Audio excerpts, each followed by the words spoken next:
മോഷ്ടാക്കൾ പല വിധത്തിൽ വരുന്നു. ഇത് അരണാട്ടുകര സെൻറ് തോമസ് നഗറിൽ മടത്തുംപടി ജോണിൻ്റെ വീട്. ജോണിൻ്റെ വീട്ടിലേക്ക് കഴിഞ്ഞ 27-ാം തീയതി ഒരു തമിഴ് സ്ത്രീ വരുന്നു. അല്പം ഭക്ഷണം തരുമോ എന്ന് ചോദിച്ച് അദ്ദേഹം ഹോട്ടലിൽ പോയി അവർക്ക് ഭക്ഷണം വാങ്ങിക്കൊണ്ടുവന്ന് കൊടുക്കുന്നു. തൊട്ടടുത്ത ദിവസം 28-ാം തീയതിയും ഇവർ വരുന്നു. വീട്ടിലേക്ക് വന്നയുടനെ വീട്ടിലേക്ക് കയറി ചെന്ന് ചൂലെടുത്ത് വീട് വൃത്തിയാക്കാനായി ആരംഭിക്കുന്നു. അവർ വീട്ടുകാർ തടഞ്ഞു. വീട് വൃത്തിയാക്കേണ്ട ആവശ്യമില്ല, നിങ്ങൾ എന്തിനാണ് അതെല്ലാം ചെയ്യുന്നത് എന്ന് ചോദിച്ചപ്പോൾ അവർ മനഃപൂർവ്വം എടുത്ത് വീട് വൃത്തിയാക്കാനായി ഒരുങ്ങുകയായിരുന്നു. തുടർന്ന് 28-ാം തീയതി രാത്രി ഇവർ ഗോവയ്ക്ക് പോയി കുടുംബസമേതം. 30-ാം തീയതി തിരിച്ചെത്തി. ഇവിടെ ഉണ്ടായിരുന്ന ഈ ചെറിയ അലമാര, ഈ അലമാര നോക്കുമ്പോൾ ഇതിനകത്തുണ്ടായിരുന്ന 5.5 പവൻ സ്വർണവും ഒപ്പം തന്നെ 60,000 രൂപയും കാണാനില്ല. നഷ്ടപ്പെട്ടതായി അവർ അറിയുന്നു. അവർ വെസ്റ്റ് പോലീസിൽ പരാതി നൽകുന്നു. ആ വീട്ടമ്മ തന്നെ അതിനെക്കുറിച്ച് പറയും. അവർ ഒട്ടും പരിചയമില്ലാത്ത ഒരു സ്ത്രീയായിരുന്നു അല്ലേ? അതെ അതെ, പരിചയമൊന്നുമില്ല. തലേ ദിവസം വന്നു ഭക്ഷണം കൊടുത്തു, പിറ്റേ ദിവസം വന്നു ഭക്ഷണം ഊണ് കഴിച്ചു പോയി. 200 രൂപയും കയ്യിൽ കൊടുത്തു. പക്ഷെ എங்கே ഇരിക്കുന്നു എங்கே ഇരിക്കുന്നു ചോദിച്ചു. പിന്നെ ഞാൻ പറഞ്ഞു ഇവിടെ ഉണ്ട് എന്ന് പറഞ്ഞു. ആൾ ഒരു 5:30 ആയപ്പോൾ തിരിച്ചു പോയി.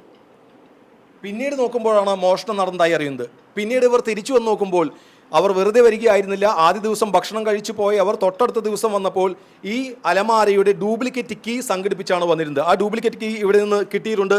ഇത് ഇതിൻ്റെ ഒറിജിനൽ താക്കോലാണ്. ഈ അലമാരയുടെ ഒറിജിനൽ താക്കോലാണിത്. ഇത് ഇതിൻ്റെ ഡ്യൂപ്ലിക്കേറ്റ് കീ. ഇവർ സ്വർണവും പണവും എടുത്ത് പോകുമ്പോൾ ഈ കീ ഇവിടെ മറന്ന് വയ്ക്കുകയായിരുന്നു. തൊട്ട് മുന്നിലെ വീട്ടിൽ ഇവർ CCTV ക്യാമറയിൽ ഇവരുടെ ദൃശ്യം പതിഞ്ഞിട്ടുണ്ട്. പക്ഷേ ഇവർ മുഖം മറച്ച നിലയിലായിരുന്നു അല്ലേ? അതെ അതെ അതെ, ആ ഇറങ്ങിപ്പോണത് കറക്റ്റായിട്ട് നമുക്ക് മുഖം ഓർമ്മ കിട്ടണില്ല. മുഖം അതിൽ പതിഞ്ഞിട്ടില്ല. അവൾ കൈ കൊണ്ട് മറച്ചിട്ട് സാരി പുതച്ചിട്ടാണ് പോയിരുന്നത്.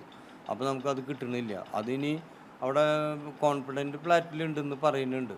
അത് പോലീസ് വന്ന് അന്വേഷിച്ച് എടുക്കാൻ മാത്രമേ അത് കിട്ടുള്ളൂ. പോലീസ് അന്വേഷണം പുരോഗമിക്കുകയാണ്. അതായത് ഇവർ വരുന്നത് സഹായിക്കാനെന്ന വ്യാജേന ഒരു വീട്ടിലേക്ക് കയറി ചെല്ലുന്നു, ചൂലെടുത്ത് അടിച്ചു വരുന്നു, തുടർന്ന് മോഷണം നടത്താൻ ആദ്യം ദിവസം വന്ന് നോക്കിപ്പോയപ്പോൾ പിന്നീട് ഡ്യൂപ്ലിക്കേറ്റ് താക്കോൽ, ഈ താക്കോൽ മാത്രമായിരിക്കില്ല, കൂടുതൽ താക്കോലുകൾ മാത്രമായിട്ടാവും വന്നിട്ടുണ്ടാവുക.